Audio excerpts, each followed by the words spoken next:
So എല്ലാവർക്കും മറ്റൊരു വീഡിയോയിലേക്ക് സ്വാഗതം. സോ നമ്മൾ ഇത്രേ ദിവസം ഡിസ്കസ് ചെയ്തിരുന്നത് ഗ്രാവിറ്റേഷൻ എന്ന് പറയുന്ന ഒരു ചാപ്റ്റർ ആയിരുന്നു. സോ നമ്മൾ ആ ഗ്രാവിറ്റേഷൻ എന്ന് പറയുന്ന ചാപ്റ്ററിൽ പ്രധാനമായിട്ടും നമ്മൾ പറഞ്ഞത് ഫസ്റ്റ് കെപ്ലേഴ്സ് ലോ ആയിരുന്നു. കെപ്ലേഴ്സ് ലോയുടെ 3 ലോസ് നമ്മൾ പറഞ്ഞു. എന്തൊക്കെയാണ്? Law of periods, law of areas, അതുപോലെ എന്താണ് ലോ ഓഫ് ഓർബിറ്റ്സ് എന്ന് പറയുന്ന 3 ലോസ് നമ്മൾ ആദ്യം പറഞ്ഞു.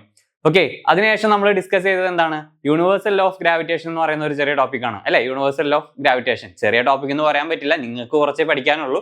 സത്യത്തിൽ അതിന്റെ ഒരു എന്താ പറയാ, ശാഖകൾ വളരെ വലുതാണ്. ഈ ആസ്ട്രോഫിസിക്സ് അതുപോലെയുള്ള എല്ലാ കാര്യങ്ങളും ഞാൻ പറഞ്ഞല്ലോ, അതൊരു ഫണ്ടമെന്റൽ ലോ ആണ് ആക്ച്വലി.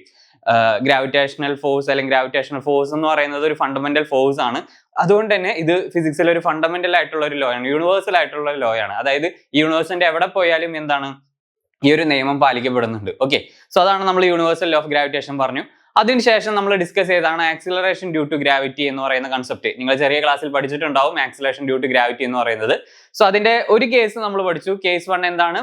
ഭൂമിയിൽ നിന്ന് h ഹൈറ്റ് ഉയരത്തിൽ അല്ലെ, ഭൂമിയിനേക്കാളും ഉയരത്തിൽ ഒരു ഒബ്ജക്റ്റ്, ഒരു പാർട്ടിക്കിളോ അല്ലെങ്കിൽ ഒരു ഗ്രഹമോ നിൽക്കുന്ന സമയത്ത് എന്താണ് അതിൽ അനുഭവപ്പെടുന്ന ആക്സിലറേഷൻ ഡ്യൂ ടു ഗ്രാവിറ്റി എത്രയാണെന്നുള്ളത് നമ്മൾ നോക്കി. ഓക്കെ, ഇന്ന് നമ്മൾ നോക്കുന്നത് അതിന്റെ കേസ് 2 ആണ്. കേസ് 2 എന്ന് പറയുന്നത് എന്തായിരിക്കും? ഈ ഭൂമിയുടെ റേഡിയസിന് താഴെ ഒരു ഒബ്ജക്റ്റ് വരാണെങ്കിൽ, അതായത് ഭൂമിക്കുള്ളിൽ ഒരു ഒബ്ജക്റ്റ് വരാണെങ്കിൽ അതിന് അനുഭവപ്പെടുന്ന ആക്സിലറേഷൻ ഡ്യൂ ടു ഗ്രാവിറ്റി എത്രയായിരിക്കും എന്നുള്ളതാണ് നമ്മൾ നോക്കേണ്ടത്. സോ നമ്മൾ ഇന്ന് ഡിസ്കസ് ചെയ്യാൻ പോകുന്നത് ഫസ്റ്റ് കേസ് 2 ആണ്. Okay, case 2. ഇതെന്താണ് കളർ മാറിയിരിക്കാണല്ലോ, വൈറ്റ്. ഓക്കെ, കേസ് 2 ആണ് നമ്മൾ ഇന്ന് ഡിസ്കസ് ചെയ്യാൻ പോകുന്നത്. സോ അതിനുവേണ്ടി ഞാനൊരു സർക്കിൾ വരയ്ക്കാണ്. ഓക്കെ, ഇതാണ് എൻ്റെ സർക്കിൾ, ഇതാണ് എൻ്റെ എർത്ത്. റേഡിയസ് r ഉള്ള എൻ്റെ എർത്ത് എന്ന് പറയുന്നത് ഇതാണ്. ഓക്കെ, ഇനി എവിടെയാണ് ഒബ്ജക്റ്റ് ഇരിക്കുന്നത്? ഒബ്ജക്റ്റ് ഉള്ളിലാണ് അല്ലേ, അതായത് എർത്തിന്റെ റേഡിയസിനേക്കാളും താഴെയാണ് എന്ത്, ഈ ഒരു എന്താ പറയാ, ഈ ഒരു റേഡിയസ് ഉള്ളത്. സോ ഇതിനെ എനിക്ക് എങ്ങനെ എഴുതാം? r-d എന്ന് വേണമെങ്കിൽ എഴുതാം. ഓക്കെ, r-d ആയിട്ട് നമുക്ക് എഴുതാം. ഓക്കെ, എങ്ങനെയാണ് ഇതിന്റെ ഒരു സർക്കുലർ ഞാൻ ഇങ്ങനെ ഈ ഒരു ഇത് വരയ്ക്കാണ്, ഡോട്ടഡ് ലൈൻസിലൂടെ ഒരു സർക്കുലർ വരയ്ക്കാണ്. സോ ഈ ഒരു ഡിസ്റ്റൻസ് d ആയിട്ട് എടുക്കുകയാണെങ്കിൽ, ഈ ഒരു ഡിസ്റ്റൻസ് d ആണെങ്കിൽ ഇതിനെനിക്ക് എങ്ങനെ എഴുതാം? r-d എന്ന രീതിയിൽ എഴുതാം. ഓക്കെ, സോ ഇനി നമുക്ക് കണ്ടെത്തേണ്ടത് ഈ ഒരു ഒബ്ജക്റ്റിൽ അനുഭവപ്പെടുന്ന ആക്സിലറേഷൻ ഡ്യൂ ടു ഗ്രാവിറ്റി ആണ്. ഓക്കെ, സോ അത് കണ്ടെത്താൻ എന്ത് ചെയ്യണം? നമുക്ക് ഒരു കാര്യം അറിയാം. ഡെൻസിറ്റി എന്ന് പറഞ്ഞാൽ, ഡെൻസിറ്റി റോ എന്ന് പറയുന്നത് എന്താണ്? മാസ് ഡിവൈഡഡ് ബൈ വോളിയം അല്ലെ. മാസ് പെർ വോളിയം ആണ് എന്ത്? ഡെൻസിറ്റി എന്ന് പറയുന്നത് അല്ലെ. സോ അങ്ങനെയാണെങ്കിൽ എനിക്ക് മാസിന് അതിൽ നിന്ന് എങ്ങനെ ഒരു ഇക്വേഷൻ എഴുതാൻ പറ്റും? Mass m is equal to എന്താണ്? റോ v എന്ന് എനിക്ക് എഴുതാലോ, റോ v എന്ന് എനിക്ക് എഴുതാം. Okay, so volume of sphere എന്തായിരിക്കും? നമുക്ക് 4/3 πr³ അല്ലെ. πr³ ആണ് എന്തെന്ന് പറയുന്നത് നമ്മുടെ വോളിയം വരുന്നത്. സോ പിന്നെ ഇൻഡു എന്താണ്? റോയും കൂടി ഉണ്ട്. സോ ഞാൻ ഇങ്ങനെ ഒരു സബ്സ്റ്റിറ്റ്യൂഷൻ നടത്തി. ഓക്കെ, ഇതിന് ഞാൻ ഇക്വേഷൻ 1 എന്ന് കൊടുത്തു. ഓക്കെ, ഇവിടെയും വരെ ഒക്കെ ആണല്ലോ, ഒന്നുമില്ല. ഡെൻസിറ്റിയുടെ ഇക്വേഷൻ നമുക്കറിയാം എന്താണ്? Mass by volume. സോ അതിൽ നിന്ന് ഞാൻ മാസിനൊരു ഇക്വേഷൻ ഉണ്ടാക്കി, എന്താണ്? Density into volume. Okay, volume of the sphere നമുക്കറിയാം 4/3 πr³ ആണ്. സോ ഞാൻ അതവിടെ സബ്സ്റ്റിറ്റ്യൂട്ട് ചെയ്തു. എന്ത് ചെയ്തു? റോനെയും കൂടി മൾട്ടിപ്ലൈ ചെയ്തു. സിമിലർലി ഓക്കെ, ഇനി നമുക്ക് ആക്സിലറേഷൻ ഡ്യൂ ടു ഗ്രാവിറ്റിയുടെ ഇക്വേഷൻ അറിയാം. ഓക്കെ, ഈ m ഞാൻ ക്യാപിറ്റൽ ആയിട്ട് എഴുതാണേ. ഇത് നമ്മുടെ എർത്തിന്റെ മാസ് എന്ന രീതിയിലല്ലേ. സോ ക്യാപിറ്റൽ m ആയിട്ട് എഴുതാണ്. ഓക്കെ, ക്യാപിറ്റൽ M, കാരണം നമുക്ക് ഇനി സ്മോൾ ലെറ്റർ m കൂടി വരുമല്ലോ. So acceleration due to gravity g എന്ന് പറയുന്നത് എന്താണ്? gm/r അല്ലേ. ഇങ്ങനെയല്ലേ നമ്മുടെ കഴിഞ്ഞ ക്ലാസ്സിൽ നമ്മൾ പഠിച്ച ഇക്വേഷൻ എന്ന് പറയുന്നത്? എന്താണ്? gm/r² അല്ലെ. സ്ക്വയറും കൂടി ഉണ്ട്, ഞാൻ സ്ക്വയർ ഇടാൻ മറന്നു. ഓക്കെ, gm/r², കാരണം റേഡിയസിന്റെ സ്ക്വയർ എന്നുള്ള രീതിയിലാണ് നമ്മൾ പറയുന്നത്. ഓക്കെ, ഇനി ഇവിടെ എന്ത് ചെയ്യുക? ഇവിടെ സബ്സ്റ്റിറ്റ്യൂട്ട് ചെയ്യുക, വേറൊരു പരിപാടി ഇല്ല. മാസിന് നമ്മൾ എന്ത് ചെയ്യുക? ഈ ഒരു സബ്സ്റ്റിറ്റ്യൂഷൻ ഇവിടെ കൊടുക്കുകയാണ്. സോ g എന്ന് പറയുന്നത് എന്താണ്? Gravitational constant into 4/3 πr³ rho divided by r². Okay, ഇങ്ങനെ ഒരു ഇക്വേഷനിലേക്ക് എത്താണ്. ഈ ഒരു ഇക്വേഷനിലേക്ക് എത്താൻ പറ്റുമോ? വേറൊരു പരിപാടി ഇല്ല, നമ്മൾ g/r² ഇൻറ്റു 4/3 πr³ റോ എന്നുള്ള രീതിയിലേക്ക് എത്തി. ഇതിനെ വേണമെങ്കിൽ ഞാൻ ഒരു ഇക്വേഷൻ 3 എന്ന് വേണമെങ്കിൽ കൊടുക്കാം. നമുക്ക് സബ്സ്റ്റിറ്റ്യൂട്ട് ചെയ്തിട്ട് ഇക്വേഷൻ 3 എന്ന് കൊടുക്കാം. ഇതെന്ത് വരും? ഇവിടെ r³ r² വെട്ടിപ്പോകും, r മാത്രം വരും. പിന്നെന്താണ് ലാസ്റ്റ്? അപ്പോൾ ഇവിടെ എന്ത് വരും? ഞാൻ പുതിയൊരു പേജ് എടുക്കാം. എന്താണ് ലാസ്റ്റ് വരിക? G is equal to 4/3 G into pi R rho. ഇതിനെ ഞാൻ ഇക്വേഷൻ 3 എന്ന് കൊടുക്കുകയാണ്. ഓക്കെ, ഇതിനെ ഞാൻ ഇക്വേഷൻ 3 എന്ന് കൊടുക്കുകയാണ്. ഇനി നമുക്ക് എത്ര കണ്ടുപിടിക്കണ്ടേ? ഇത് ആക്സലറേഷൻ ഡ്യൂ ടു ഗ്രാവിറ്റി ഒരു ഡെപ്ത് ബിലോ ആണ് അല്ലേ, അതായത് താഴെയാണ്, എർത്തിന്റെ ഉള്ളിൽ വരുന്ന ഒരു കൺസെപ്റ്റ് ആണ്. അപ്പൊ ഒരു ഡെപ്ത് വരുന്നുണ്ട്. സോ ആ ഒരു ഡെപ്ത് താഴെ വരുന്നതുകൊണ്ട് തന്നെ നമുക്ക് ആറിനൊക്കെ നമുക്ക് എന്ത് ചേഞ്ച് കൊടുക്കണം? R-d എന്ന് പറഞ്ഞു കൊടുക്കണം. ഇതിപ്പോ പറയുന്നത് സർഫസിലുള്ള കാര്യമാണ് അല്ലെ. റേഡിയസ് എന്ന് പറയുമ്പോൾ നമ്മൾ സർഫസിൽ പറയുന്ന കാര്യമാണ്. പക്ഷെ നമുക്കൊരു ഡെപ്ത് d വരുന്നുണ്ട്. അപ്പൊ ആ ഡെപ്ത് d-നെയും കൂടി ഇൻക്ലൂഡ് ചെയ്യുന്ന സമയത്ത് ഈ ഇക്വേഷൻ എന്തായി മാറും? R-d എന്നുള്ള രീതിയിലേക്ക് മാറും. അപ്പൊ ഞാൻ അതിനെ acceleration due to gravity at depth d, അതുകൊണ്ട് gd എന്ന് കൊടുത്തു. ഇത് g സർഫസിലുള്ളത്. സോ നമുക്ക് എങ്ങനെ വരും? 4/3 g into pi R-d rho. Okay, rho എന്ന് പറഞ്ഞ ഡെൻസിറ്റി. ഇതിനെ ഞാൻ ഇക്വേഷൻ 4 എന്നുള്ള രീതിയിൽ കൊടുത്തു. ഇനി നമുക്ക് ചെയ്യേണ്ടത് ഈ ഇക്വേഷൻ 4 ഡിവൈഡഡ് ബൈ ഇക്വേഷൻ 3 ചെയ്യുകയാണ് നമുക്ക് ചെയ്യേണ്ടത്. Okay, equation 4 divided by equation 3. So എങ്ങനെയാണ്? G D by G is equal to, ഇവിടെ എങ്ങനെയാണ്? 4/3 g pi R-d rho divided by 4/3 pi g R rho. ഇങ്ങനെയല്ലേ വരാ? ഇങ്ങനെ വരുന്ന സമയത്ത് എന്തൊക്കെ? ജി പൈ ഒക്കെ ക്യാൻസൽ ചെയ്തു പോകും, റോയും എല്ലാം ക്യാൻസൽ ചെയ്തു പോകും.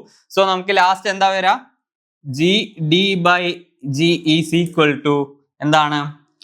R-d divided by R. ഇങ്ങനെയല്ലേ വരാ? ബാക്കിയെല്ലാം ക്യാൻസൽ ചെയ്തു പോകും. ആര് മാത്രം വരും? R-d ബൈ ആർ എന്ന് വരും. അപ്പൊ നമുക്ക് ഫൈനൽ ആൻസറിലേക്ക് എത്താലോ. നമുക്ക് എന്താ വേണ്ടേ? ഡി ഡെപ്ത് ഉള്ള സ്പേസിലെ അല്ലെങ്കിൽ ഭൂമിനേക്കാൾ ഡെപ്ത് താഴെ വരുന്ന ഒരു ഒബ്ജക്റ്റിന്റെ എന്താണ് ഭൂമിയുടെ ഉള്ളിലെ അതിന്റെ ആക്സലറേഷൻ ഡ്യൂ ടു ഗ്രാവിറ്റി ആണ് നമുക്ക് വേണ്ടത്. അപ്പോൾ ഇവിടെ ജി ഡി എന്ന് പറയുന്നത് ജി ഇൻറ്റു 1 ആണല്ലോ, R-d ബൈ ആർ എന്നാണ് വരാം. ഓക്കെ, R-d ബൈ ആർ എന്നാണ് വരാം. ഇനി നമുക്ക് ആറിനെ പുറത്തെടുത്ത് ക്യാൻസൽ ചെയ്ത് പോവുകയാണെങ്കിൽ ലാസ്റ്റ് ഇക്വേഷൻ എന്ത് വരും? G D is equal to G into 1 - d by R. Okay, ഇതാണ് എന്ത്? ആക്സിലറേഷൻ ഡ്യൂ ടു ഗ്രാവിറ്റി ഒരു ഡെപ്ത് ഡിക്ക് താഴെയുള്ള ഒരു ഒബ്ജക്റ്റിന് അനുഭവപ്പെടുന്ന ആക്സിലറേഷൻ എന്ന് പറയുന്നത്. Okay, acceleration due to gravity എന്ന് പറയുന്നത് എന്താണ്? G into 1 - d by R ആണ് ഡെപ്ത് ഡിന് താഴെയുള്ളത്. സോ ഇവിടെ നോക്കാം, ഇവിടെ എന്താണ്? ആക്സിലറേഷൻ ഡ്യൂ ടു ഗ്രാവിറ്റി ഒരു 1 - d ബൈ ആർ ഫാക്ടർ വെച്ച് കുറഞ്ഞു വരുന്നോണ്ടിരിക്കുകയാണ്, ഡിക്രീസ് ചെയ്തുകൊണ്ടിരിക്കുകയാണ് ചെയ്യുന്നത്. Okay, 1 - d by R D എന്ന് പറയുന്നത് എന്താണ്? ഡെപ്ത്. ആർ എന്ന് പറയുന്നത് എന്താണ്? റേഡിയസ്. ഓക്കെ, അപ്പൊ ഡെപ്ത് കൂടുന്നതിനനുസരിച്ച് എന്ത് വരും? ഈ എന്താ പറയാ, ഈ ആക്സിലറേഷൻ ഡ്യൂ ടു ഗ്രാവിറ്റി കുറഞ്ഞു എന്ന രീതിയിൽ വരും. Okay, so decreases by a factor of 1 - d by R. Okay, ഇനി at the centre of the gravity ശ്രദ്ധിക്കുക. ഇനി എർത്തിന്റെ സെന്ററിലേക്ക് എത്തുമ്പോൾ എന്തായിരിക്കും അവസ്ഥ? നമ്മൾ പറഞ്ഞു എർത്തിന്റെ ഉള്ളിൽ കൂടെ വരുന്നതിനനുസരിച്ച് എന്താണ്? ഈ ആക്സിലറേഷൻ ഡ്യൂ ടു ഗ്രാവിറ്റി എന്താണ്? കുറഞ്ഞു ഡിക്രീസ് ചെയ്തുകൊണ്ടിരിക്കുകയാണ്. എന്ത്? 1 - d ബൈ ആർ ഫാക്ടർ ഉപയോഗിച്ച് കുറഞ്ഞു വന്നുകൊണ്ടിരിക്കുകയാണ്. സോ അങ്ങനെ വരുന്ന സമയത്ത് എന്താണ്? ഈ സെന്ററിലേക്ക് എത്തുന്ന സമയത്ത്, എർത്തിന്റെ സെന്ററിൽ എത്തുന്ന സമയത്ത് സത്യത്തിൽ എന്താ സംഭവിക്കുക? ആക്സിലറേഷൻ ഡ്യൂ ടു ഗ്രാവിറ്റി 0 ആവാന്നാണ് പറയാ. ഓക്കെ, 0 ആയിട്ട് വരണം. അതായത് എർത്ത് ഗ്രാവിറ്റി 0 ആയിട്ട് വരും എർത്തിന്റെ സെന്ററിൽ എത്തുന്ന സമയത്ത്. സോ അത് ശ്രദ്ധിക്കുക. എർത്തിന്റെ സെന്ററിൽ എന്തായിരിക്കും? ഗ്രാവിറ്റി 0-യിലായിരിക്കും. ഓക്കെ, 0-യിലാണ് വരുന്നത്. സോ നമുക്കൊരു എക്സാമ്പിൾ നോക്കാം. എക്സാമ്പിൾ പഠിച്ചിട്ട് നമുക്ക് അടുത്തിലേക്ക് വരാം. സോ ക്വസ്റ്റ്യൻ എന്ന് പറയുന്നത്, at what height the value of acceleration due to gravity will be half of that on the surface of earth. Okay, given radius തന്നിട്ടുണ്ട്. എത്രയാണ്? 6400 kilometre. Okay, so radius of the earth നമുക്ക് തന്നിട്ടുണ്ട്. എത്രയാണ്? 6400 kilometre. നമ്മളോട് കണ്ടുപിടിക്കുന്നത് at what height, എത്ര ഹൈറ്റിലാണ് acceleration due to gravity half ആവുക? എന്ത്? എർത്തിന്റെ സർഫസ്, എർത്തിന്റെ കേസിൽ. സോ എർത്തിന്റെ നമുക്കറിയാം എത്രയാണ്? 9.8 ആണ് നമ്മുടെ ആക്സിലറേഷൻ ഡ്യൂ ടു ഗ്രാവിറ്റി എന്ന് പറയുന്നത്. സോ അത് ഹാഫ് ആവണം. ഓക്കെ, സോ നമുക്ക് അറിയാവുന്ന RH ഹൈറ്റിലുള്ള ഇക്വേഷൻ നമ്മൾ കഴിഞ്ഞ ക്ലാസ്സിൽ പറഞ്ഞ കേസ് ഉണ്ട്.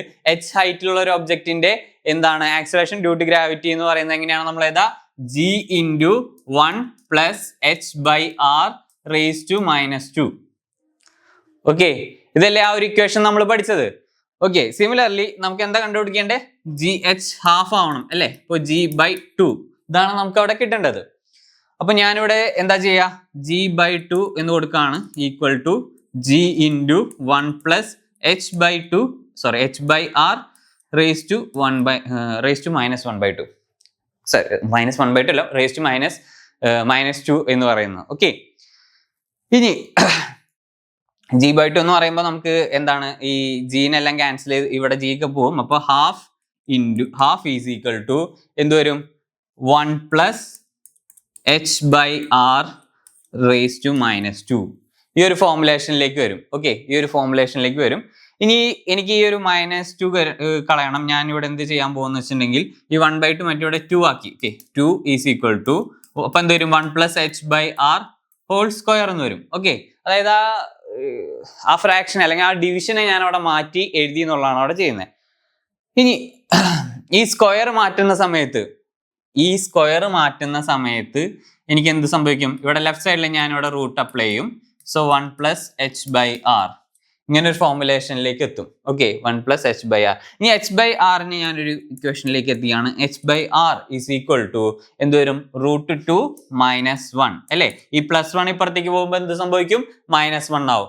സൈൻ ചേഞ്ച് ചെയ്യുന്ന സിമിലർ കേസിൽ തന്നെ ഈ 2ലേക്ക് എങ്ങനെ എത്തിയെന്ന് മനസ്സിലായല്ലോ? 1/2ഉം ഈ 1 പ്ലസ് h/2 റേസ് ടു -2 എന്ന് പറഞ്ഞാൽ എന്താ അർത്ഥം? 1/h plus h/r whole square എന്നുള്ളതാണ്. സി, ഈ 1 പ്ലസ് h/r റേസ് ടു -2 എന്ന് പറയുന്നത് വിച്ച് ഈസ് ഈക്വൽ ടു എന്താണ്? 1 പ്ലസ് h/r ഹോൾ സ്ക്വയർ. ഇതിന് ഈക്വൽ ആണ്. ഓക്കെ, സിമിലർലി 1/2 ഉണ്ട് അവിടെ. അപ്പൊ ഞാൻ ആ ഡിവിഷനെ മാറ്റാൻ വേണ്ടിയാണ് 2 ഈസ് ഈക്വൽ ടു എന്ന് പറഞ്ഞത്. അതായത് 2 ഈസ് ഈക്വൽ ടു എന്നുള്ള രീതിയിൽ വെയിറ്റ് ചെയ്യുന്ന സമയത്ത് നമുക്ക് എന്ത് ചെയ്യും? ഇതിനെ തലതിരിച്ച് എഴുതിയെന്നുള്ളൂ. അപ്പൊ ആ -2 എന്ന് പറഞ്ഞാൽ റേസ് ടു -2 എന്ന് പറയുന്ന കൺസെപ്റ്റ് അവിടെ പോയി കിട്ടി. നമുക്ക് മാത്സ് സോൾവ് ചെയ്യാൻ വേണ്ടി ഒരു ഈസിനെസിന് വേണ്ടിയിട്ട്. ഓക്കെ, സോ ഞാനിവിടെ h ഇവിടെ നിർത്തിയതിനു ശേഷം ഈ r ഇപ്പുറത്തേക്ക് കൊണ്ടുവന്നു. ഡിവിഷൻ ഈക്വൽ ടുവിന്റെ അപ്പുറത്ത് പോകുമ്പോൾ എന്തോ മൾട്ടിപ്ലിക്കേഷൻ ആവും. സോ √2 - 1 ഇൻറ്റു r എന്നുള്ള രീതിയിലേക്ക് എത്തും. ഓക്കെ, ഇനി ഇവിടെ √2 വാല്യൂ കൊടുക്കുക, -1 ചെയ്യുക. r നമുക്ക് ഓൾറെഡി തന്നിട്ടുണ്ട്. എന്താണ്? 6400 ആണ് തന്നിട്ടുണ്ട്. ഓക്കെ, √2 വാല്യൂ കൊടുത്ത് മൈനസ് ചെയ്യുന്ന സമയത്ത് 1.414 - 1 ഇൻറ്റു എത്രയാണ്? 6400. ഓക്കെ, സോ നമുക്ക് എത്ര ഹൈറ്റ് എന്നുള്ള കിട്ടും? 2650 കിലോമീറ്റർ. ഓക്കെ, ഇതാണ് അതിന്റെ വാല്യൂ എന്ന് പറയുന്നത്. 2650 കിലോമീറ്ററിലാണ് എന്താവുന്നത്? ജി പകുതിയാവുന്നത്. ഓക്കെ, ജി പകുതിയാവുന്നത് 2650 km/h. ഓക്കെ, ഇനി സിമിലർലി നമുക്ക് വേറൊരു കേസും കൂടിയും പറയാം. Calculate the value of acceleration due to gravity at a height equal to the half of the radius of the earth. എന്താണ് height equal to the half of the radius of the എർത്തിൽ എങ്ങനെയാണ് വരുന്നതെന്നാണ് അടുത്ത ചോദ്യം വരുന്നത്. So അതിന് നമുക്കറിയാം G H എന്ന് പറയുന്നത് നമുക്ക് എങ്ങനെ എഴുതാം? gm by r plus H square, r plus H square എന്നാണ്. സോ എച്ച് എന്ന് പറയുന്നത് എന്താണ്? റേഡിയസിന്റെ പകുതി, r/2 എന്നുള്ള കേസിലാണ് പറയുന്നത്. ഓക്കെ, അപ്പോ നമ്മൾ എന്താണ് ജി എച്ച് എന്ന് കൊടുത്തിട്ട് നമ്മൾ ഏതാണ് gm divided by r plus r/2 whole square ഇങ്ങനെ കൊടുക്കുകയാണ്. Okay, r/2 whole square. So അതിനെ നമുക്ക് എങ്ങനെ എഴുതാം? ഇവിടെ r/നെ നമുക്ക് പുറത്തെടുത്ത് എഴുതാം. അപ്പോൾ 3/2 r സ്ക്വയർ എന്നുള്ള രീതിയിൽ നമുക്ക് എഴുതാൻ പറ്റും അല്ലേ? നോക്കാം, gm. സോ ഇവിടെ ഇത് കൂട്ടി എഴുതുന്ന സമയത്ത് നമുക്ക് എന്താ 3/2 r ഹോൾ സ്ക്വയർ എന്ന് എനിക്ക് ഇങ്ങനെ എഴുതാൻ പറ്റും. ഓക്കെ, 3/2 r ഹോൾ സ്ക്വയർ എന്നുള്ള രീതിയിൽ എഴുതാൻ പറ്റും. സോ ഇനി ഇത് ജസ്റ്റ് എന്താ പറയാ സോൾവ് ചെയ്യാന്നുള്ള കേസുള്ളൂ. നിങ്ങൾക്ക് തന്നെ സോൾവ് ചെയ്യാന്നുള്ള കേസുള്ളൂ. ഈ സ്ക്വയർ ഇങ്ങോട്ട് കൊടുക്കുക. സ്ക്വയർ ഇങ്ങോട്ട് കൊടുക്കുന്ന സമയത്ത് അതിനുശേഷം ഇതിനെ മുകളിലേക്ക് കൊണ്ടുവന്ന് മൾട്ടിപ്ലൈ ചെയ്യുക. അപ്പോൾ gm/r എന്നുള്ള രീതിയിൽ വരും. ഇനി ഈ gm/r സ്ക്വയർ എന്നുള്ള വരും. gm/r സ്ക്വയർ എന്ന് പറയുന്നത് എന്താണ്? g ആണ് അല്ലേ? ആക്സലേഷൻ ഡ്യൂ ടു ഗ്രാവിറ്റി അല്ലേ? സോ അത് നമുക്ക് എങ്ങനെ കിട്ടും? ഈ ജി എച്ച് എന്നുള്ള ഈക്വൽ ടു എന്താണ്? എത്രയാണ് വരിക? 4/9 g എന്ന് കിട്ടും. ഓക്കെ, 4/9 g എന്ന് കിട്ടും. gh is equal to 4/9 g എന്ന് കിട്ടും. എങ്ങനെ കിട്ടിയെന്ന് ഡൗട്ട് ഉണ്ടെങ്കിൽ നോക്കാം. ജസ്റ്റ് ഒന്നുമില്ല, ഈ സ്ക്വയർ ഇങ്ങോട്ട് കൊടുക്കുക, 3/2 സ്ക്വയർ എടുക്കുക. അപ്പൊ നമുക്ക് എന്ത് കിട്ടും? 9/4 എന്ന് കിട്ടും. 9/4 gm/r² എന്ന് കിട്ടും. ഈ gm/r² എന്ന് പറയുന്നത് എന്താണ്? ആക്സിലറേഷൻ ഡ്യൂ ടു ഗ്രാവിറ്റി ആണ്. സോ ഈ 9/4 മൾട്ടിപ്ലൈ ചെയ്യുക, അത് റെസിപ്രോക്കൽ എടുത്ത് മൾട്ടിപ്ലൈ ചെയ്യുന്ന സമയത്ത് നമുക്ക് എന്ത് കിട്ടും? 4/9 × g. സോ ഇതാണ് അതിന്റെ ആൻസർ എന്ന് പറയുന്നത്. ഓക്കെ, ഇതിൽ വേറെ കൂടുതലൊന്നും നമ്മൾ നോക്കേണ്ട ആവശ്യമില്ല. ഇത്രയുമാണ് അതിൽ നമുക്കൊരു പ്രോബ്ലം ആയിട്ട് ചെയ്യേണ്ടത്. ഓക്കെ, ഇത്രയും കൺസെപ്റ്റ് മനസ്സിലായെന്ന് വിചാരിക്കുന്നു. 2 കേസ് ആക്സിലറേഷൻ ഡ്യൂ ടു ഗ്രാവിറ്റിയുടെ 2 കേസസ് അറിഞ്ഞിരിക്കണം. അതിന്റെ വെച്ചിട്ടുള്ള പ്രോബ്ലംസ് എന്തായാലും ഇടയ്ക്ക് ചോദിക്കാറുണ്ട്. ഓക്കെ, കൺഫ്യൂസിങ് ആണ്. അപ്പോൾ ഇടയ്ക്ക് എന്താണ് r/h അല്ലെങ്കിൽ d/r എന്നൊക്കെ ഉള്ള കേസ് പറയുന്നത് കൺഫ്യൂസിങ് ആണ്. അപ്പോൾ അത് കറക്റ്റ് ആയിട്ട് മനസ്സിലാക്കി പഠിക്കേണ്ട ഒരു കേസാണ്. ഓക്കെ, ഈ നെക്സ്റ്റ് വരുന്ന ഒരു ടോപ്പിക് ആണ് നമ്മുടെ എന്താണ്? ഗ്രാവിറ്റേഷണൽ പൊട്ടൻഷ്യൽ എനർജി എന്ന് പറയുന്നത്. Okay, gravitational potential energy. Gravitational potential energy.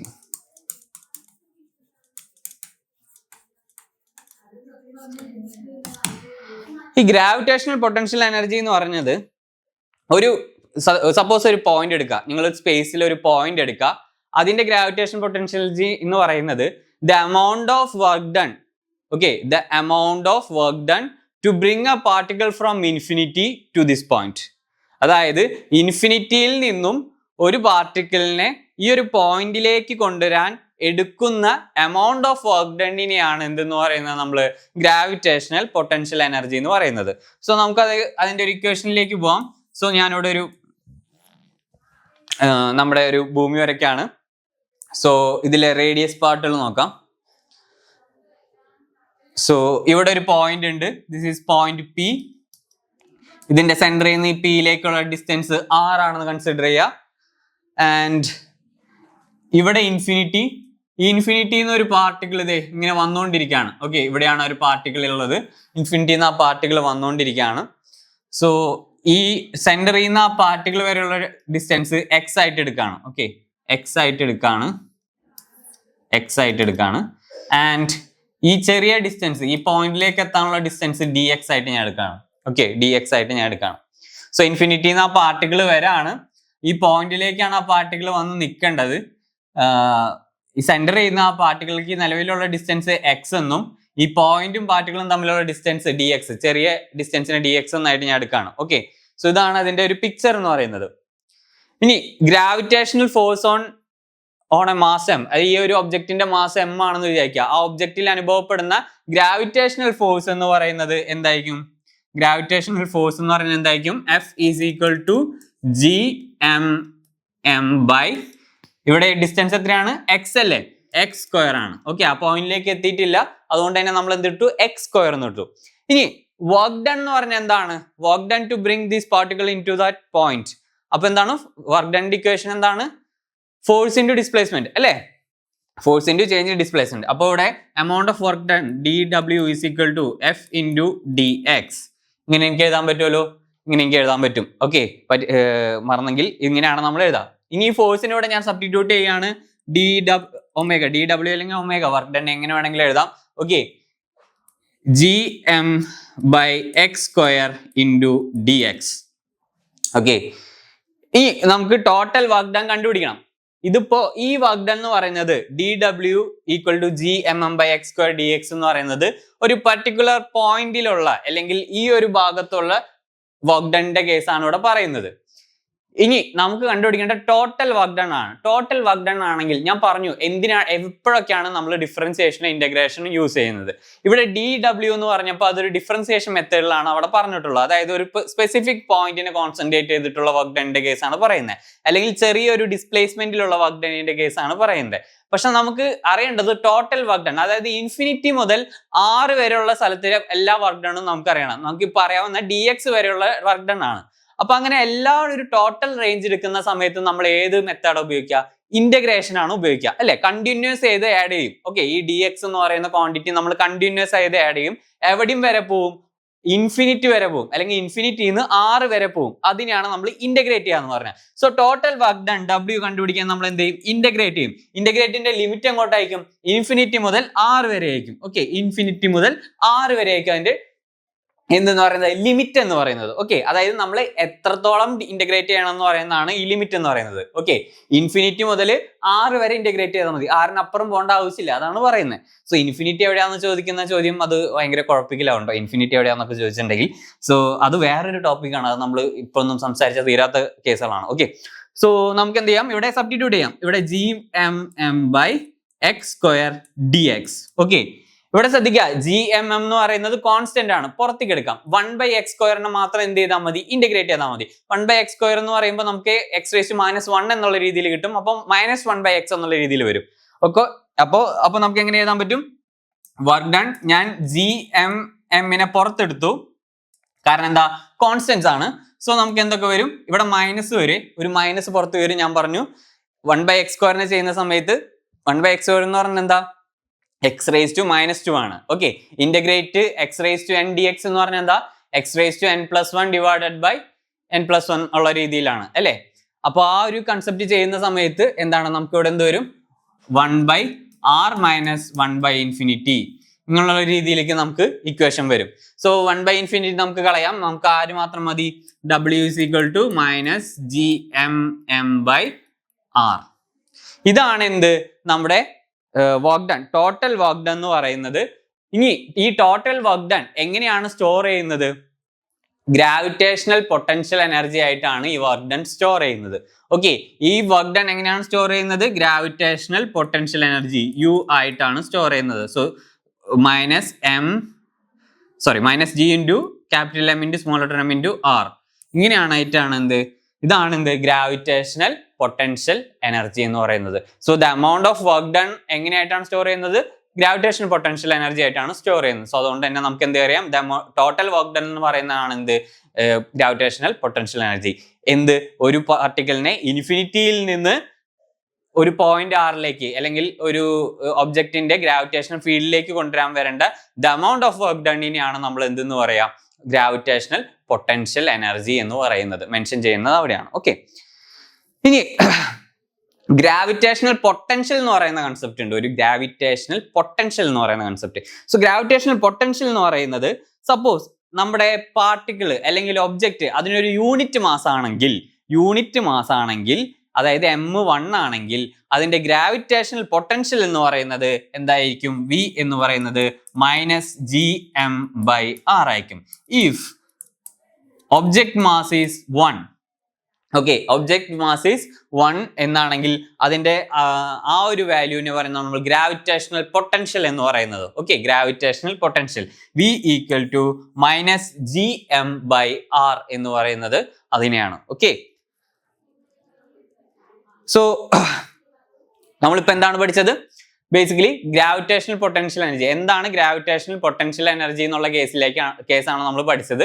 എന്തായിരുന്നു, ഒരു ഒബ്ജക്റ്റിനെ അല്ലെങ്കിൽ ഒരു പാർട്ടിക്കിളിനെ അല്ലെങ്കിൽ ഏതെങ്കിലും പ്ലാനറ്റിനെ എന്ത് വേണമെങ്കിലും ആയിക്കോട്ടെ, അതിനെന്താണ് ഒരു ഇൻഫിനിറ്റിയിൽ നിന്ന് ഒരു പോയിന്റ് പിയിലേക്ക്, ഒരു ഗ്രാവിറ്റി ഫീൽഡ് ഉള്ള ഒരു പിയിലേക്ക് കൊണ്ടുവരാൻ വേണ്ട വർക്ക് ഡണ്ണിനാണ്, ദ എമൗണ്ട് ഓഫ് വർക്ക് ഡണ്ണിനാണ് നമ്മൾ എന്തെന്ന് പറയുന്നത്, ദ ഗ്രാവിറ്റേഷണൽ പൊട്ടൻഷ്യൽ എനർജി എന്ന് പറയുന്നത്. ഇനി ആ ഒബ്ജക്റ്റിന്റെ അല്ലെങ്കിൽ ആ പാർട്ടിക്കിളിന്റെ മാസ് യൂണിറ്റി ആണെങ്കിൽ, യൂണിറ്റി എന്ന് പറഞ്ഞാൽ 1 ആണെങ്കിൽ എന്താണ്, അതിനെ നമ്മൾ പറയുന്നതാണ് എന്ത്, ഗ്രാവിറ്റേഷണൽ പൊട്ടൻഷ്യൽ എന്ന് പറയുന്നത്. ഓക്കെ, ഇനി നമ്മൾ പഠിക്കാൻ പോകുന്ന ഒരു രസകരമായ ഒരു ഏരിയ ആണ് എസ്കേപ്പ് സ്പീഡ് അല്ലെങ്കിൽ എസ്കേപ്പ് വെലോസിറ്റി എന്ന് പറയുന്ന concept.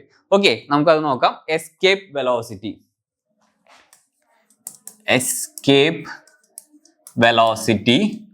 Or speed, escape velocity or escape speed എങ്ങനെ വേണമെങ്കിലും നിങ്ങൾക്ക് അതിനെ പറയാം. ഓക്കെ, സോ ഈ കൺസെപ്റ്റ് പറയുന്ന എന്താന്ന് വെച്ചിട്ടുണ്ടെങ്കിൽ, നിങ്ങൾ എല്ലാവരും എന്താണ് റോക്കറ്റ് വിക്ഷേപണങ്ങളൊക്കെ കാണാറുണ്ട്, ISROടൊക്കെ അല്ലെ, എല്ലാവരും കാണാറുണ്ട്. നിങ്ങൾ ആലോചിച്ചിട്ടുണ്ടോ എത്ര സ്പീഡിൽ ഈ റോക്കറ്റ് പോകുമ്പോഴായിരിക്കും ഈ റോക്കറ്റ് നമ്മുടെ ഗ്രാവിറ്റിയും കഴിഞ്ഞ് മുകളിലോട്ട് പോകുന്നത്, അതായത് എർത്തിന്റെ ഗ്രാവിറ്റി സർഫസും കഴിഞ്ഞ് എർത്തിന്റെ ഗ്രാവിറ്റിയും കഴിഞ്ഞ് എങ്ങനെയാണ്, എത്ര സ്പീഡിൽ പോകുമ്പോഴായിരിക്കും ഈ ഒരു റോക്കറ്റ് പോകാന്ന് നിങ്ങൾ ആലോചിച്ചിട്ടുണ്ടോ? സോ അതിന് ആക്ച്വലി ഒരു സ്പീഡ് ഉണ്ട്. ഓക്കെ, അതിനെയാണ് നമ്മൾ എസ്കേപ്പ് വെലോസിറ്റി എന്ന് പറയുന്നത്, അല്ലെങ്കിൽ എസ്കേപ്പ് സ്പീഡ് എന്ന് പറയുന്നത് ആ പർട്ടിക്കുലർ സ്പീഡിനെയാണ്. ഓക്കെ, ഇത് സ്പീഡ് എന്ന് പറയാൻ കാരണം, വെലോസിറ്റിന്ന് ഉപരി സ്പീഡ് എന്ന് പറയാൻ കാരണം, നമ്മളൊരു കോമൺ ട്രജക്ടറി ആയതുകൊണ്ട് തന്നെ അവിടെ ഡയറക്ഷൻ സ്പെസിഫൈ ചെയ്യേണ്ട കാര്യമില്ല. കാരണം ഏത് ഏരിയയിൽ നിന്നും മുകളിലേക്ക് നമ്മൾ പോയിട്ടുണ്ടെങ്കിൽ ഈ ഒരു ക്വാണ്ടിറ്റി അല്ലെങ്കിൽ ഇതിന്റെ മാഗ്നിറ്റ്യൂഡ് സെയിം ആണ് എല്ലാ സ്ഥലത്തും. അപ്പൊ അതുകൊണ്ട് തന്നെ ഡയറക്ഷൻ സ്പെസിഫൈ ചെയ്ത് പറയേണ്ട ആവശ്യമില്ല. അതുകൊണ്ടാണ് നമ്മൾ അതിനെ വെലോസിറ്റി എന്ന് എപ്പോഴും പറയാത്തത്, സ്പീഡായിട്ടും പറയുന്നത് അതുകൊണ്ടാണ്. ഓക്കെ, സോ നമുക്ക് വെലോസിറ്റി എന്ന് പറയുന്നതുകൊണ്ട് കുഴപ്പമൊന്നുമില്ല. എസ്കേപ്പ് വെലോസിറ്റി എന്ന് പറഞ്ഞാലും കുഴപ്പമില്ല, എസ്കേപ്പ് സ്പീഡ് എന്ന് പറഞ്ഞാലും വലിയ മാറ്റമൊന്നും വരുന്നില്ല. സോ ബേസിക്കലി എന്താന്ന് വെച്ചിട്ടുണ്ടെങ്കിൽ ബൈ ഡെഫിനീഷൻ എന്താണ്, ഒരു ഗ്രാവിറ്റേഷണൽ ഫീൽഡ് ബ്രേക്ക് ചെയ്തുകൊണ്ട് ഒരു ഒബ്ജക്റ്റിന് ഇൻഫിനിറ്റിയിലേക്ക് പോകാൻ വേണ്ട സ്പീഡിനെയാണ് സത്യത്തിൽ എന്തെന്ന് പറയുന്നത്, എസ്കേപ്പ് വെലോസിറ്റി അല്ലെങ്കിൽ എസ്കേപ്പ് സ്പീഡ് എന്ന് പറയുന്നത്. സോ ഈ ഒരു തിയറത്തിന്റെ അടിസ്ഥാനത്തിലാണ് ഈ ലോകത്തെ എല്ലാ റോക്കറ്റ് വിക്ഷേപണങ്ങളും നടക്കുന്നത്. നാസ ആയാലും ശരി, ഇസ്രോ ആയാലും ശരി, അല്ലെങ്കിൽ യൂറോപ്യൻ സ്പേസ് യൂണിയൻ ആയാലും ശരി, ആരായാലും ശരി, ഈ ഒരു എസ്കേപ്പ് വെലോസിറ്റി കൺസിഡർ ചെയ്തുകൊണ്ടാണ് അവരെല്ലാവരും റോക്കറ്റ് ബിൽഡ് ചെയ്യുന്നത്. സ്പേസ് എക്സ് ആയാലും ഒക്കെ ശരി. ഓക്കെ, സ്പേസ് എക്സ് ചെയ്യുന്നത് വെച്ചിട്ടുണ്ടെങ്കിൽ ആദ്യം ഈ റോക്കറ്റ് വിക്ഷേപിക്കും, ഈ ഒരു എസ്കേപ്പ് വെലോസിറ്റി കഴിഞ്ഞിട്ട് അതിനുശേഷം എന്ത് ചെയ്യും, പിന്നെയും അതിനെ തിരിച്ചു കൊണ്ടുവരും. ഓക്കെ, അപ്പൊ അത് വേറൊരു കൺസെപ്റ്റ് ആണ്. പക്ഷെ സിമിലർലി എന്താണ്, അവർ എസ്കേപ്പ് വെലോസിറ്റി എന്തായാലും കൺസിഡർ ചെയ്യുന്നുണ്ട്. അപ്പൊ നിങ്ങൾ ആദ്യമായിട്ട് ആദ്യമായിട്ടെന്നല്ല, ഇപ്പോൾ ഈ ഒരു ക്ലാസ്സിൽ പഠിക്കുന്നത് വളരെ ഇമ്പോർട്ടൻ്റ് ആയിട്ട് എന്താ പറയുക, റോക്കറ്റ് വിക്ഷേപണത്തിലൊക്കെ ഉപയോഗിക്കുന്ന ഒരു കൺസെപ്റ്റ് ആണ് പഠിക്കുന്നത്. എന്താണ് എസ്കേപ്പ് വെലോസിറ്റി അല്ലെങ്കിൽ എസ്കേപ്പ് സ്പീഡ് എന്ന് പറഞ്ഞാൽ? എന്താണ് പറഞ്ഞാൽ, it is the minimum velocity to break the gravitational speed. അപ്പോൾ നമ്മുടെ എർത്തിന്റെ ഗ്രാവിറ്റേഷൻ സ്പീഡ് എത്രയാണെന്നുള്ളതാണ്, അല്ലെങ്കിൽ എർത്തിന്റെ ഗ്രാവിറ്റേഷൻ സ്പീഡ് ബ്രേക്ക് ചെയ്യണമെങ്കിലുള്ള സ്പീഡ് എത്രയാണെന്നുള്ളതാണ് നമ്മൾ ഇപ്പൊ നോക്കാൻ പോകുന്നത്. സോ നമുക്ക് ആദ്യം കണ്ടുപിടിക്കുക ഒരു ഇനീഷ്യൽ എനർജി, അല്ലെങ്കിൽ നമ്മൾ ഇനീഷ്യലി അതിന്റെ എനർജി എന്ന് പറയുന്നത്, ഒരു പാർട്ടിക്കിളിന്റെ ടോട്ടൽ ഇനീഷ്യൽ എനർജി എന്ന് പറയുന്നത്, ടോട്ടൽ ഇനീഷ്യൽ എനർജി എന്ന് പറയുന്നത്, ഞാൻ ഇതിനെ TE എന്നെടുക്കാണ് കേട്ടോ. എന്താണ് kinetic energy plus potential energy അല്ലെ? ടോട്ടൽ എനർജി കാണാൻ നമ്മൾ എപ്പോഴും എന്താണ്, kinetic energy plus potential energy എന്നുള്ളതാണ്. സോ കൈനറ്റിക് എനർജിയുടെ ഇക്വേഷൻ എന്താണ്, ½ mvi² പ്ലസ് പൊട്ടൻഷ്യൽ എനർജി എന്താണ്, പൊട്ടൻഷ്യൽ എനർജി എന്തായിരിക്കും, -gmm/r ആണ് വരാം. ഓക്കെ, മറ്റേ mgh എന്ന് പറയുന്ന ഇക്വേഷൻ ഇട്ട് ചെയ്യരുത്, ഇവിടെ നമ്മൾ ഗ്രാവിറ്റേഷനിലെ കേസ് പറയാണ്. സോ മൈനസ്, ഇവിടെ പ്ലസ് എന്നുള്ളപ്പോൾ എന്താക്കി നമുക്ക് മാറ്റാം, മൈനസ് ആക്കി മാറ്റാം. ഓക്കെ, -gmm/r ഇതാണ് എന്തെന്ന് പറയുന്നത്, ക്യാപിറ്റൽ ആർ ആക്കാം റേഡിയസ് എന്നുള്ള കേസിൽ. ഓക്കെ, സ്മോൾ ലെറ്റർ ആർ ഉണ്ട്, ക്യാപിറ്റൽ ആർ ആക്കാം. സോ vi എന്ന് പറയുന്നത് എന്താ, ആ ബോഡിയുടെ വെലോസിറ്റി. സ്മോൾ ലെറ്റർ m എന്ന് പറയുന്നത് എന്താ, ആ ബോഡിയുടെ മാസ്.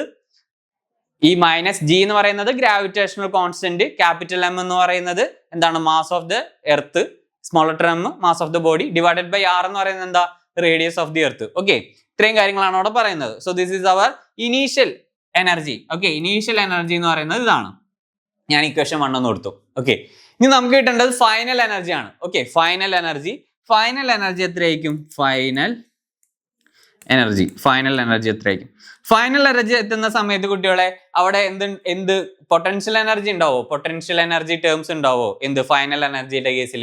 ഇല്ല, അത് 0 ആയിരിക്കും. ആകെ ആര് മാത്രമേ ഉണ്ടാവുള്ളൂ, കൈനറ്റിക് എനർജി ടേംസ് മാത്രമേ ഉണ്ടാവുള്ളൂ. ½ mvf² പ്ലസ് 0 എന്നുള്ള രീതിയിലായിരിക്കും എന്ത് വരാ, നമ്മുടെ ഫൈനൽ എനർജിയുടെ ടേംസ് വരാം. ഓക്കെ, ഇനി നമ്മൾ കൺസിഡർ ചെയ്യുന്നത് കൺസർവേഷൻ ഓഫ് എനർജി ആണ്. ഓക്കെ, കൺസർവേഷൻ ഓഫ് എനർജി എന്ന് പറയുന്നത് ഫിസിക്സിന്റെ വളരെ ഫണ്ടമെന്റൽ ആയിട്ടുള്ള ഒരു എന്താ പറയാ ലോ ആണ് എനർജി കൺസർവേഷൻ എന്ന് പറയുന്നത്. എനർജി കൺസർവ് ചെയ്യാത്ത ഒരു ഫിസിക്കൽ ബോഡി പോലും നമുക്ക് എന്ത് ചെയ്യാൻ പറ്റില്ല, ഫിസിക്സിൽ പറയാൻ പറ്റില്ല. ഓക്കെ, വളരെ ഫണ്ടമെന്റൽ എന്ന് പറഞ്ഞിട്ടുണ്ടെങ്കിൽ ഇത് ബ്രേക്ക് ചെയ്തുകൊണ്ട് ഫിസിക്സ് വർക്ക് ചെയ്യില്ല എന്നുള്ള രീതിയിലാണ് നമ്മൾ പഠിക്കുന്നത്. ഓക്കെ, അത് ഇപ്പോൾ കറന്റ് റിസർച്ചിലൊക്കെ ചിലപ്പോൾ നിങ്ങൾ വലിയ പേപ്പറൊക്കെ നോക്കുന്ന സമയത്ത്, അല്ലെങ്കിൽ നിങ്ങൾ ChatGPT ഒക്കെ ഇപ്പോൾ ഉപയോഗിക്കുന്ന ആളാണ്, അപ്പോൾ അവർ പറയും വലിയ എക്സോട്ടിക് റിയാക്ഷൻസിലൊക്കെ ചില സമയത്ത് എനർജി കൺസർവേഷൻ നടക്കുന്നില്ല എന്നൊക്കെ പറയാം. അതൊക്കെ ഓൺ റിസർച്ച് ടോപ്പിക്സ് ആണ് നിലവിൽ. പക്ഷേ ഫണ്ടമെന്റൽ ആയിട്ട് നമ്മൾ ഫിസിക്സ് പഠിക്കുന്ന സമയത്ത് പറയുന്ന ഒരു case, energy conservation is A must. അത് ഫണ്ടമെന്റൽ ആയിട്ടുള്ള കാര്യമാണ്. അത് കൺസർവ് ചെയ്യാത്ത ഒബ്ജക്ട്സ് നമ്മൾ ചെയ്യാറില്ല. ഓക്കെ, സോ അവിടെ വരുന്ന കേസ് എന്ന് പറയുന്നത്, അപ്പൊ എനർജി കൺസർവേഷൻ പ്രകാരം നമുക്ക് എന്താണ് പറയുന്നത്, initial energy is equal to final energy. അല്ലെങ്കിൽ എന്താണ്, ഒരു യൂണിവേഴ്സൽ എനർജി എന്ന് പറയുന്ന ഒരു കോൺസ്റ്റന്റ് ആണ്. ഓക്കെ, നമുക്കൊരു പുതിയ എനർജി എന്ത് ചെയ്യാൻ പറ്റില്ല, ക്രിയേറ്റ് ചെയ്യാനും പറ്റില്ല. ഉള്ള എനർജിനെ നമുക്ക് എന്ത് ചെയ്യാൻ പറ്റില്ല, നശിപ്പിക്കാനും പറ്റില്ല അല്ലെ? ഒരു വലിയ സ്റ്റേറ്റ്മെന്റ് ഉണ്ട്, energy can neither be created nor be destroyed എന്ന് പറയുന്ന ഒരു സ്റ്റേറ്റ്മെന്റ് ഉണ്ട്. സോ ആ ഒരു സ്റ്റേറ്റ്മെന്റ് വെച്ച് പ്രകാരം എന്താണ്, ടോട്ടൽ എനർജി ഒരു കോൺസ്റ്റന്റ് ആയിരിക്കണം എന്നാണ് പറയുന്നത്. അപ്പോൾ ഇനീഷ്യൽ എനർജി എന്ന് പറയുന്നത് എന്താ? Initial energy is equal to എന്തായിരിക്കണം? കൈനറ്റിക് എനർജി ആയിരിക്കണം. അപ്പൊ നമുക്ക് ഈ ഇക്വേഷൻ എങ്ങനെ എഴുതാൻ പറ്റും? ഞാൻ പുതിയൊരു പേജ് എടുക്കാണ്. അപ്പൊ നമുക്ക് എങ്ങനെ എഴുതാം? Initial energy half M V I square minus g M M by r is equal to half m into v f square. ഇങ്ങനെ എഴുതിക്കൂടെ? Initial total energy is equal to final energy. So RHS എപ്പോഴും എന്തായിരിക്കും? Positive ആയിരിക്കും. Okay, final energy എപ്പോഴും എന്തായിരിക്കും? Positive ആയിരിക്കും. നിങ്ങൾ ആലോചിച്ച് നോക്കാം, ഈ ഫൈനൽ എനർജി എന്ന് പറഞ്ഞാൽ ഒരു ഒബ്ജക്റ്റ് നിങ്ങൾ കല്ലെറിയാണെങ്കിൽ ആ കല്ല് വന്ന് വീഴുന്ന സമയം, ഓക്കെ, അതൊക്കെയാണ് എന്ത്? അതിന്റെ ഫൈനൽ എനർജി എന്ന് പറയുന്നത്. അപ്പോൾ ഫൈനൽ എനർജി എപ്പോഴും എന്തായിരിക്കും? എപ്പോഴും പോസിറ്റീവ് ആയിരിക്കും. മാക്സിമം പോയി എവിടെയും വരെ വരും? 0 വരെ വരും അല്ലേ? നമുക്കൊരു സംഭവം നിർത്തുന്ന വരെ അല്ലേ നമ്മൾ അതിന്റെ ഫൈനൽ എനർജി പറയുള്ളൂ. നിർത്താന്ന് പറഞ്ഞാൽ വെലോസിറ്റി 0 ആണ്. അപ്പൊ മാക്സിമം നമുക്ക് എത്ര വരാം? 0 എന്നുള്ള കേസിലേക്ക് മാത്രമാണ് അവിടെ എത്തിച്ചേരുന്നത്. ഓക്കെ, സോ അങ്ങനെയാണെങ്കിൽ സോ ദ മിനിമം, അപ്പോൾ നമുക്ക് എന്ത് ചെയ്യാം? അതിന്റെ ഏറ്റവും മിനിമം വാല്യൂ എന്നുള്ള രീതിയിൽ എടുക്കുകയാണെങ്കിൽ, അതായത് RHS ഫൈനൽ വെലോസിറ്റിയുടെ ഒരു മിനിമം വാല്യൂ എന്നുള്ള രീതിയിൽ എടുക്കുകയാണെങ്കിൽ ഞാൻ ഇങ്ങനെ എഴുതാണ്: half M V I square minus g M M by r is equal to 0 എന്നുള്ള രീതിയിൽ മിനിമം വാല്യൂ എടുത്ത് ഏതാണ്. ഇനി ഞാൻ ഈ ജി എം എം ബൈ ആറിന് അപ്പുറത്തേക്ക് കൊണ്ടുവരാണ്. അപ്പോൾ എന്ത് വരും? Half M V I square is equal to G M M by R എന്നുള്ള രീതിയിലേക്ക് വരാണ്. നമുക്ക് വെലോസിറ്റിയുടെ ഒരു ടേംസിലേക്കാണ് ഇക്വേഷൻ എത്തിക്കേണ്ടത്. അതായത് ഈ വിയുടെ ടേംസിലേക്കാണ് നമുക്ക് എത്തിക്കേണ്ടത്. അപ്പോൾ അതിലേക്ക് എത്തിക്കാൻ വേണ്ടിയിട്ട് എങ്ങനെയൊക്കെയാണ് നമ്മൾ ചെയ്യാമെന്നാണ് നോക്കേണ്ടത്. അപ്പോൾ നമുക്ക് എന്ത് ചെയ്യണം? വി ഐയിലിവിടെ വി ഐ ഇവിടെ നിർത്തണം, വി ഐ ഇവിടെ നിർത്തണം, വി ഐ സ്ക്വയർ ഇവിടെ നിർത്തണം, ബാക്കി എല്ലാത്തിനും അപ്പുറത്തേക്ക് കൊണ്ടുവരണം. ഓക്കെ, ബാക്കി എല്ലാത്തിനും അപ്പുറത്ത് കൊണ്ടുവരുന്ന സമയത്ത് 2gm divided by R M എന്നുള്ള രീതിയിൽ വരും. ഇവിടെ ഒരു എമ്മും കൂടി വരും. അപ്പോൾ ഈ എമ്മും ക്യാൻസൽ ചെയ്ത് പോകും. അപ്പോൾ നമുക്ക് ലാസ്റ്റ് എന്ത് വരും? വി ഐ സ്ക്വയർ എന്ന് പറഞ്ഞിട്ട് എന്താണ്? 2gm ബൈ ആർ എന്നുള്ള രീതിയിലാണ് നമുക്ക് ഇക്വേഷൻ വരാം. ഇനി ഈ വി ഐ സ്ക്വയർ മാറ്റുന്ന സമയത്ത് നമുക്ക് എന്ത് ആഡ് ചെയ്യേണ്ടി വരും? റൂട്ട് ആഡ് ചെയ്യേണ്ടി വരും. ഓക്കെ, അപ്പോൾ വി ഇ എന്നാക്കിട്ടോ, ഞാൻ വി ഐ നിന്നിടുന്നില്ല. ഈ വി എന്ന് പറയുന്നതാണ് എന്ത്? Escape velocity. ഓക്കെ, അപ്പോൾ V E is equal to എന്താണ്? റൂട്ട് 2gm ബൈ ആർ എന്നുള്ള രീതിയിൽ വന്നു. ഓക്കെ, ഇതും ഇക്വേഷൻ ആണ്. ഓക്കെ, ഇതും എസ്കേപ്പ് വെലോസിറ്റിയുടെ ഇക്വേഷൻ ആണ്. ഇനി നമുക്കൊരു ജനറൽ ഇക്വേഷനിലേക്ക് എത്തണം. സോ ജനറൽ ഇക്വേഷനിലേക്ക് എത്തണമെങ്കിൽ നമുക്കറിയാം എന്താണ്? ആക്സലറേഷൻ ഡ്യൂ ടു ഗ്രാവിറ്റി എന്ന് പറഞ്ഞാൽ എന്താണ്? G M by R square ആണ് അല്ലേ? G M by R square ആണ്. ഇവിടെ ജി എം ബൈ ആർ ഉണ്ട്. Okay, G M by R ഉണ്ട്, പക്ഷെ എന്തില്ല? ആർ സ്ക്വയർ ഇല്ല. അപ്പൊ ആർ സ്ക്വയർ ഇല്ല. അപ്പൊ നമുക്ക് എന്ത് ചെയ്യണം? നമുക്ക് എന്ത് ചെയ്യാം? ജീനെ, അപ്പോൾ ജി എമ്മിനെ നമുക്ക് എന്ത് ചെയ്യാം? ജി എമ്മിനെ ജി ആർ സ്ക്വയർ എന്ന് പറഞ്ഞ് എഴുതാം. എഴുതിക്കൂടെ? ജി ആർ സ്ക്വയർ എന്ന് പറഞ്ഞ് എഴുതാം. ഇനി ഈ ജി എമ്മിന് പകരം ഈ വാല്യൂ ഇവിടെ അങ്ങോട്ട് സബ്സ്റ്റിറ്റ്യൂട്ട് ചെയ്യാം. ഓക്കെ, ആ വാല്യൂ സബ്സ്റ്റിറ്റ്യൂട്ട് ചെയ്യുന്ന സമയത്ത് എന്ത് സംഭവിക്കും? നമുക്ക് റൂട്ട് ഓഫ് എന്താണ്? G R square divided by R. ഈ സ്ക്വയറും ഈ ആറും ക്യാൻസൽ ചെയ്തു പോകും. ലാസ്റ്റ് നമുക്ക് ഫൈനൽ എസ്കേപ്പ് വെലോസിറ്റി ഇക്വേഷൻ എന്താണ്? റൂട്ട് 2gr എന്നാണ് നമ്മുടെ ഇക്വേഷൻ വരാ. ചില ടെക്സ്റ്റിൽ റൂട്ട് 2gh എന്നൊക്കെ പറയാറുണ്ട്. എച്ച് എന്ന് പറഞ്ഞാൽ ഈ റേഡിയസിന്റെ രീതിയിലാണ് അവിടെ മെൻഷൻ ചെയ്യുന്നത്. ഓക്കെ, ആർ എന്നുള്ള രീതിയിൽ പറയുന്നതാണ്. ഓക്കെ, അതാണ് ഇവിടെ റൂട്ട് 2gr. ഇതാണ് നമുക്ക് അറിഞ്ഞിരിക്കേണ്ടത്. നമ്മുടെ എർത്തിന്റെ എസ്കേപ്പ് വെലോസിറ്റി അല്ലെങ്കിൽ എസ്കേപ്പ് വെലോസിറ്റി കണ്ടെത്തുന്നത് എങ്ങനെയാണ്? V is equal to root 2gr ആണ്. എർത്തിന്റെ എസ്കേപ്പ് വെലോസിറ്റി കണ്ടെത്താൻ ആറും ജിയും സബ്സ്റ്റിറ്റ്യൂട്ട് ചെയ്യുക. ജി 9.8 ആണ്, 6400 കിലോമീറ്റർ ആണ്. അങ്ങനെ സബ്സ്റ്റിറ്റ്യൂട്ട് ചെയ്യുന്ന സമയത്ത് നമുക്ക് എന്ത് കിട്ടും? എർത്തിന്റെ എസ്കേപ്പ് വെലോസിറ്റി കിട്ടും. എസ്കേപ്പ് വെലോസിറ്റി ഓഫ് എർത്ത് എന്ന് പറയുന്നത് എത്രയാണോ? 11.2 കിലോമീറ്റർ പെർ സെക്കൻഡ് എന്നുള്ള രീതിയിലാണ് നമ്മുടെ എസ്കേപ്പ് വെലോസിറ്റി കിടക്കുന്നത്. എത്രയാണ്? 11.2 കിലോമീറ്റർ പെർ സെക്കൻഡ് ആണ് എന്ത്? നമ്മുടെ എർത്തിന്റെ എസ്കേപ്പ് വെലോസിറ്റി. അതായത് നമ്മുടെ ISROയും നാസയും ഒക്കെയും വിക്ഷേപിക്കുന്ന റോക്കറ്റ്സിന്റെ സ്പീഡ് എന്തിനേലും ഈ മിനിമം എത്ര ആയിരിക്കണം? അറ്റ്ലീസ്റ്റ് 11.2 കിലോമീറ്റർ പെർ സെക്കൻഡ് ആയിരിക്കണം. അതിൽ താഴെയാണെങ്കിൽ എന്ത് സംഭവിക്കില്ല? ഇത് എർത്തിന്റെ അറ്റ്മോസ്ഫിയർ കടന്ന് അല്ലെങ്കിൽ എർത്തിന്റെ ഗ്രാവിറ്റിക്കപ്പുറം പോകത്തില്ല. അതുകൊണ്ട് തന്നെ അതിനും കൂടുതലായിരിക്കണം എന്ത്? അതിന്റെ സ്പീഡുകളൊക്കെ. എന്നാൽ മാത്രം എന്ത് ചെയ്യുള്ളൂ? എർത്തിന്റെ ഗ്രാവിറ്റേഷണൽ സ്പീഡ് ബ്രേക്ക് ചെയ്തുകൊണ്ട് മുന്നോട്ട് പോവുകയുള്ളൂ. ഓക്കെ, സോ നമ്മൾ ഇന്ന് എന്തൊക്കെയാണ് കാര്യങ്ങൾ പഠിച്ചത് ഈ ഒരു ക്ലാസ് നമുക്ക് വൈൻഡ് അപ്പ് ചെയ്യാം. അതിനു മുമ്പ് എന്തൊക്കെയാണ് പഠിച്ചതെന്ന് ഒന്നും കൂടി ഒന്ന് പറഞ്ഞു നോക്കാം. എന്തൊക്കെയാണ് നമ്മൾ ആക്സലേഷൻ ഡ്യൂ ടു ഗ്രാവിറ്റിയുടെ കേസ് 2 പഠിച്ചു. അതായത് ഒബ്ജക്റ്റ് ഒരു ഡെപ്ത് താഴെ വരുന്ന സമയത്ത്, റേഡിയസിന് താഴെ വരുന്ന സമയത്ത് അതിൽ അനുഭവപ്പെടുന്ന ആക്സിലറേഷൻ ഡ്യൂ ടു ഗ്രാവിറ്റി പറഞ്ഞു. അതിന്റെ 2 പ്രോബ്ലംസ് നമ്മൾ ചെയ്തു. അതിനുശേഷം ഗ്രാവിറ്റേഷണൽ പൊട്ടൻഷ്യൽ എനർജി എന്താണെന്ന് നമ്മൾ മെൻഷൻ ചെയ്തു. എന്താണ് ഓരോ ഒബ്ജക്റ്റിനെ, ഒരു പാർട്ടിക്കിളിനെ ഇൻഫിനിറ്റിയിൽ നിന്നും ഒരു ഗ്രാവിറ്റേഷണൽ ഫീൽഡുള്ള ഒരു പോയിന്റ് പിയിലേക്ക് എത്തിക്കാൻ വേണ്ട എമൗണ്ട് ഓഫ് ടോട്ടൽ വർക്ക് ഡണ്ണിനെയാണ് നമ്മൾ എന്തെന്ന് പറയുന്നത്, ഗ്രാവിറ്റേഷണൽ പൊട്ടൻഷ്യൽ എനർജി എന്ന് പറയുന്നത്. അതിനുശേഷം നമ്മൾ എന്ത് പഠിച്ചു, ഗ്രാവിറ്റേഷണൽ പൊട്ടൻഷ്യൽ പഠിച്ചു. അതിനുശേഷം നമ്മൾ എസ്കേപ്പ് വെലോസിറ്റിയിലേക്ക് കടന്നു. എസ്കേപ്പ് വെലോസിറ്റി എന്ന് പറഞ്ഞാൽ the minimum speed required to break the gravitational speed. അതായത് ഗ്രാവിറ്റേഷണൽ സ്പീഡ് അല്ല, gravitational field. Okay, gravitational field break ചെയ്യാൻ അല്ലെങ്കിൽ അത് കടന്നുകൊണ്ട് ഇൻഫിനിറ്റിയിലേക്ക് പോകാൻ പറ്റുന്ന ഒരു സ്പീഡ്, ഒരു ഒബ്ജക്റ്റിന് എടുക്കേണ്ട സ്പീഡാണ് എന്തെന്ന് പറയുന്നത് ആക്ച്വലി എസ്കേപ്പ് വെലോസിറ്റി അല്ലെങ്കിൽ എസ്കേപ്പ് സ്പീഡ് എന്ന് പറയുന്ന കേസിലേക്ക് എത്തിയത്. സോ ഇത്രയും കാര്യങ്ങളാണ് നമുക്ക് ഇന്ന് ഡിസ്കസ് ചെയ്യാനുള്ളത്. ബാക്കി ഇനി നമ്മൾ പഠിക്കാൻ പോകുന്നത് ഈ എർത്ത് സാറ്റലൈറ്റ്സിനെ കുറിച്ചാണ്. ഓക്കെ, എർത്തിന്റെ സാറ്റലൈറ്റ്സിനെ കുറിച്ച് നിങ്ങൾ, എർത്തിന്റെ ഏറ്റവും എന്താ പറയുക നാച്ചുറൽ സാറ്റലൈറ്റ്സ് ആണ് ആരാണ്, മൂണാണ് അല്ലെ, ചന്ദ്രനാണ് എർത്തിന്റെ നാച്ചുറൽ സാറ്റലൈറ്റ് എന്നുള്ള രീതിയിൽ വരുന്നത്. സോ അതിന്റെ ഭ്രമണങ്ങൾ എങ്ങനെയൊക്കെയാണ്, അതുപോലെ തന്നെ നമ്മൾ വിക്ഷേപിച്ചു കൊണ്ടുവരുന്ന സാറ്റലൈറ്റ്സുകളൊക്കെ എങ്ങനെയാണ് ഓർബിറ്റ് ചെയ്യുന്നത്, എങ്ങനെയാണ് ഭൂമിക്ക് ചുറ്റും കറങ്ങുന്നത് ഒക്കെ തന്നെ ഈ ഒരു ചാപ്റ്ററിൽ നമ്മൾ ഡിസ്കസ് ചെയ്യുന്നുണ്ട്. അത് നമുക്ക് നെക്സ്റ്റ് വീഡിയോയിലായിട്ട് ഡിസ്കസ് ചെയ്യാം. സോ ഇന്ന് ഇത്രയേ ഉള്ളൂ. ഇത്രയും കാര്യങ്ങൾ വായിക്കുക, പഠിക്കുക. അപ്പോൾ അടുത്ത ക്ലാസ് കാണാം. Thank you.